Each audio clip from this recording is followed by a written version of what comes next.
To my YouTube channel we topic update में आपका स्वागत है। तो एक नोटिस की बात कर लें। रेलवे की न्यू वैकेंसी एएलपी के जो 2025 का पहला वैकेंसी है रेलवे का।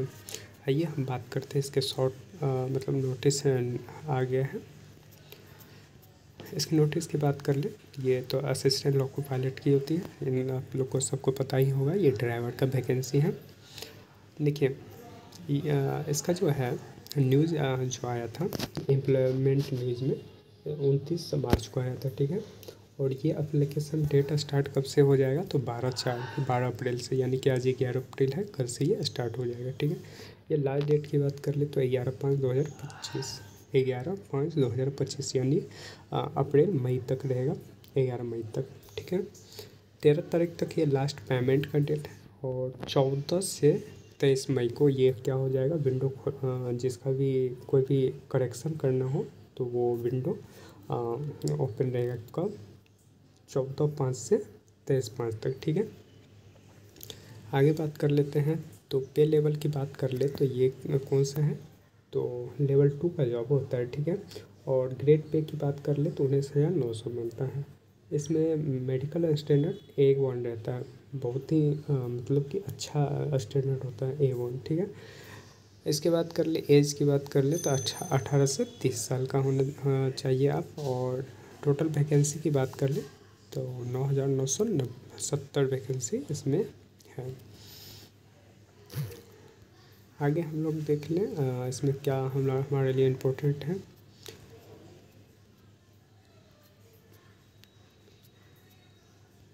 इसे आप अच्छे से एक बार रीड कर लीजिएगा। देखिए इसमें जो मेडिकल स्टैंडर्ड होता है A1 होता है, ठीक है। A1 में इसमें क्या चाहिए आपको, विदाउट, देखिए बिना ग्लास के, जो बिना ग्लास का होता है 6/6 होना चाहिए, ठीक है।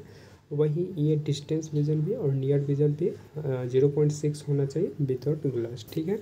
और उसके बाद बात कर लें तो कोई भी कलर्ड विज़न नहीं चलेगा आपको। कलर विज़न या बायनोकुलर्स विज़न हो गया, फील्ड ऑफ विज़न या नाइट विज़न, ये सारे जो है ये सब इसमें जिसे हैं तो वो मेडिकल में वो अनफिट कर दिया जाएंगे। इतने आप मतलब CBT देना, फिर सिलेक्शन लेना और लास्ट में मेडिकल के अगर आप मेडिकल फिट नहीं है तो अनफिट हो जाएंगे। तो इसलिए जिसे आँख में प्रॉब्लम हो या अभी ही चेक करवा लें। आगे बात कर लें। देखिए एज काउंट जो कर रहा है मेनली है कि पिछले साल 3 साल का एज रिलेक्शन दिया गया था और नोटिस में उन्होंने साफ कर दिया कि वो सिर्फ उसी साल के लिए वैकेंसी के लिए था। ये 2025 में एज का कोई रिलैक्सेशन नहीं दिया गया है, ठीक है। जो 18 से 30 वर्ष है ये आपका है। और काउंट कब से हो रहा है तो 1/7 यानी 7वें मंथ 2025 से पहले जो 18 वर्ष के हो गए हैं वो इसे अप्लाई कर सकते हैं, ठीक है। वहीं बात कर ले छूट की तो SC/ST को 5 साल का छूट मिलता ही है और 3 साल जो है OBC NCL वालों के लिए। SC/ST के लिए कितने 5 साल के लिए है। बाकी और सब है ये कैटेगरी वाइज छूट देख लीजिएगा। आगे बात कर लें। देखिए एक इम्पोर्टेंट बात कर लें। देखिए जो 18 से 30 तो है, जो UR कैटेगरी से है वो 2/7/1995 से पहले उसका बर्थ नहीं होना चाहिए और OBC NCL में 2/7/1992 के बाद होना चाहिए, उससे पहले का नहीं। वही SC की बात कर लें तो 2/7/1990 के बाद जिसका भी जन्म हुआ है वो इसे अप्लाई करते सकते हैं। और ये देखिए कब तक होना चाहिए तो 1/7/2007 से पहले होना चाहिए। तो इस बीच में जो भी है वो अप्लाई कर सकते हैं इसमें। फी की बात कर ले तो अनरिजर्व कैटेगरी और NCL वाले को कितने 500 लगते हैं, जिसमें से आपको इसमें 400 रिफंड हो जाता है। कब, जब आप CBT 1 के लिए अपेयरिंग होंगे तब। वही बात कर लें 250 रुपये किसको लगेगा, SC/ST फीमेल ट्रांसजेंडर इन सब के लिए। और एक EBC कैटेगरी भी होता है जिसको सिर्फ फी में छूट मिलता है और बाकी कुछ नहीं। ये सब भी अगर अपेयरिंग होंगे तो ये पूरा का पूरा 250 इनको रिटर्न कर दिया जाता है, ठीक है।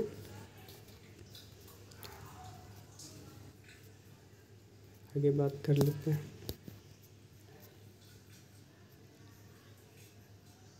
ये सारे वो एज रिलैक्सेशन है कि जो किस कैटेगरी को किस तरह थ्रू मिलेगा।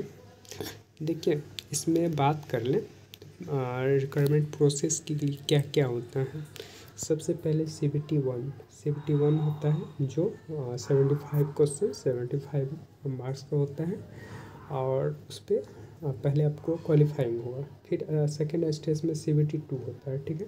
ये दो पार्ट में होता है, एक तो ट्रेड होता है और एक 100 नंबर का जो PT होता है सेम लेवल का होता है, लेकिन question of number of question थोड़े से ज़्यादा होते हैं, वो भी बात कर लेंगे। उसके बाद क्या होगा, CBT 2 होने के बाद आपको CBAT जिसको बोलते हैं साइको बोला जाता है, फिर साइको होगा, फिर उसके बाद DB होता है और फिर मेडिकल होगा, ठीक है। देखिए CBT 1 की बात कर लें तो आपको कितने 1 घंटे का होता है और 75 क्वेश्चन होते हैं, जिसमें से कितने पर क्वेश्चन पर मार्क्स रहता है 1/3 नेगेटिव रहता है, ठीक है। ये ऑब्जेक्टिव टाइप का होता है और ये कैटेगरी रखा गया है जो उसमें क्वालिफाई के लिए आपको मिनिमम इतने नंबर तो लाना ही पड़ेगा, ठीक है। आगे बात कर लें, इसके बाद आपको CBT 1 का सिलेबस की बात कर लें क्या क्या रहेगा। देखिए मैथ होता है और मेंटल एबिलिटी यानी रीजनिंग और जनरल साइंस, उसके बाद जनरल अवेयरनेस होता है। बात कर लें इसमें तो देखिए जनरल अवेयरनेस में इस बार मतलब पिछले बार जो हुआ था सिर्फ 10 क्वेश्चन करेंट अफेयर से सारे सेप्टे पूछे गए थे, तो ये सारा टॉपिक है और इसी से आपको मिल जाएगा क्वेश्चन, और बाकी ये करेंट के थे। ये जनरल साइंस है, जनरल साइंस फिजिक्स केमिस्ट्री और लाइफ साइंस से है जो 10th स्टैंडर्ड का है, ठीक है। ये साइंस के क्वेश्चन रहते हैं। उसके बाद मैथ रीजनिंग की बात कर ले तो ये सारे चैप्टर वाइज हैं, देख लीजिएगा आप। और इसमें मान लीजिए 25 और 20 क्वेश्चन इस टाइप का रहते हैं, तो कितने होंगे 20 में 45, 20 नंबर साइंस होता है, 45 20 65 और 10 नंबर का करेंट अफेयर, तो ये इसके नंबर ऑफ क्वेश्चन रहते हैं। उसके बाद सेकेंड स्टेज में जो भी क्वालिफाई मतलब CBT 1 में क्वालिफाई हो जाएंगे रिज़ल्ट आने के बाद, उसके लिए CBT 2 होगा और CBT 2 में 2 पार्टों में एग्ज़ाम होता है, ठीक है। एक 2 पार्ट में होता है। एक देखिए ये 2 आवर्स 30 मिनट्स का दोनों साथ ही लेगा और 175 क्वेश्चन, जिसमें पार्ट 1 के लिए 90 मिनट में 100 क्वेश्चन करने होते हैं। वहीं बात कर ले 90 में 100 क्वेश्चन, और वहीं पार्ट B में 60 मिनट में 75 क्वेश्चन मतलब पूछा जाता है। पार्ट B जो होते हैं ना ये क्वालिफाइंग नेचर के होते हैं, दोनों में 1/3 नेगेटिव भी होता है, और इसमें जो है 35% पार्ट B में आउट ऑफ 100 परसेंटेज है, तो 100 में होता है तो 35% क्वालिफाइंग होता है, ठीक है। इस पर हम लोग अलग से बात कर लेंगे। बाकी पार्ट A के लिए जो पूछे जाएंगे उसमें मेन सिलेबस ये हो जाता है कि पार्ट A में ना बेसिक साइंस पूछ लिया जाता है और इंजीनियरिंग ड्राइंग ये जुट जाते हैं। बाकी इसमें करंट अफेयर वगैरह नहीं आते हैं। बाकी मैथ और जनरल इंटेलिजेंस यानी रीजनिंग का जो है सेम सब रहता है। पार्ट B में जो भी है 35% लाना होता है, 35% आप क्वालिफाई करना पड़ेगा, तभी आपका काउंट पर। अगर इसमें आप फेल होते हैं तो पार्ट A का कोई वैल्यू नहीं हो जाएगा, ठीक है। आगे देख लीजिए। अब देखिए ये पार्ट B में जो है कुछ कैटेगरी हैं, जैसे कि जो इलेक्ट्रिकल कैटेगरी है इसमें कौन कौन से ट्रेड के जो है वो आएंगे। वही इलेक्ट्रॉनिक्स है उसमें कौन कौन से कैटेगरी, ये सारा आप इसी से आपका ट्रेड जो पूछा जाएगा, यही से पूछा जाएगा। जैसे इलेक्ट्रिकल में इलेक्ट्रिशियन ट्रेड है, ये मैकेनिकल इंस्ट्रूमेंट मैकेनिक है, वायरमैन है, सारे जो है वो इलेक्ट्रिकल में आ जाते हैं, और इलेक्ट्रिकल का जो क्वेश्चन बनेगा उससे पार्ट B का क्वेश्चन रहेगा, ठीक है। इस तरह आप देख लीजिएगा आपका कौन सा ट्रेड है और कौन से कैटेगरी में आप आते हैं। उसके बाद सीबेट का प्रोसेस है, थोड़ा सा लंबा है सीबेट समझने में, तो आप इसे बाद में समझेंगे हम लोग। उसके बाद डायरेक्ट डॉक्यूमेंट वेरिफिकेशन होता है, और ये अप्लाई कैसे करना है इसके बारे में आपको बताया गया है। आगे देख लेते हैं हम सीट मेन है कि जो हमने कहाँ और क्या सीट, कितने सीट हैं, कौन से जोन में कितने वैकेंसी हैं,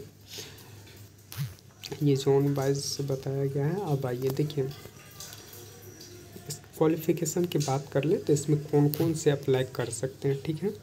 देखिए, ये जो है असिस्टेंट लोको पायलट लेवल 2 का होता है, 19,900 इसका इनिशियल मतलब पेमेंट मिलता है, और A1 मेडिकल चाहिए, ठीक है। देखिए, इसमें आप टेंथ जो है, टेंथ या टेंथ के मतलब ITI होना चाहिए टेंथ के बाद, ठीक है। उसके बाद ये सारे ट्रेड जो किए हुए हैं, ये सारे जो है NCVT SCVT दोनों इसमें अप्लाई कर सकते हैं, ठीक है। 2 साल का ट्रेड जिसका भी है। उसके बाद देखिए, इसके अलावा क्या होना चाहिए, जो अप्रेंटिस किया है, जो ITI से कोई भी अप्रेंटिस किया है वो भी अप्लाई कर सकते हैं। और तीसरा क्वालिफिकेशन की बात कर लें तो इसमें देखिए, matriculation SLC plus 3 years diploma in किसमें, मैकेनिकल, इलेक्ट्रिकल और इलेक्ट्रॉनिक्स, ऑटो मोबाइल इंजीनियर, ये 4 जो है कैटेगरी के जो भी किए हुए हैं डिप्लोमा, वो इसे अप्लाई कर सकते हैं, ठीक है। देख लिया अब कौन कौन से इसमें अप्लाई कर सकते हैं। अब देखिए, हम जोन वाइज वैकेंसी की बात कर लें तो देखिए, मेन रेलवे में होता है कि आप जोन किस तरह चूज़ करते हैं, और कटअप वेरी करता है जोन पे, ठीक है। वेरी बहुत से चीज़ों पे करता है, वहाँ कितने स्टूडेंट हैं और नंबर ऑफ वैकेंसी क्या है, पिछले साल का कटअप कितना रहा है, तो ये सारे कुछ वेरी करता है।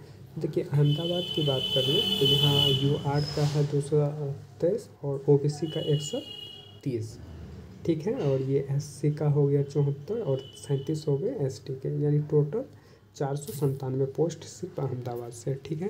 तो इसी तरह हम बात कर लें सभी जोनों की, तो देखिए 618 पोस्ट टोटल है किसमें, भोपाल में, और 46 2 WR और WCR भोपाल जोन में आते हैं, जो जिसमें ये टोटल सीट है 928 सीट है। भुवनेश्वर में अच्छा खासा सीट है।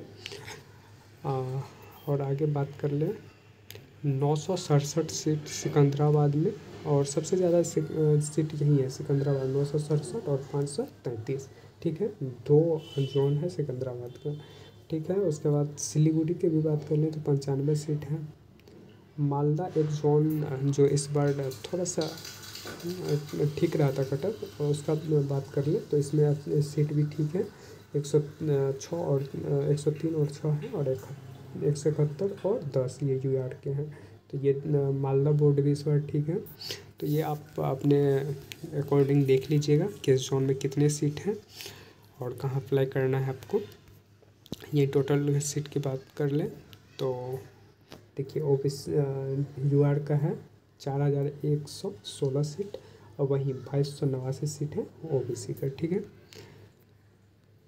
ये है EWS का सीट है 991, ठीक है।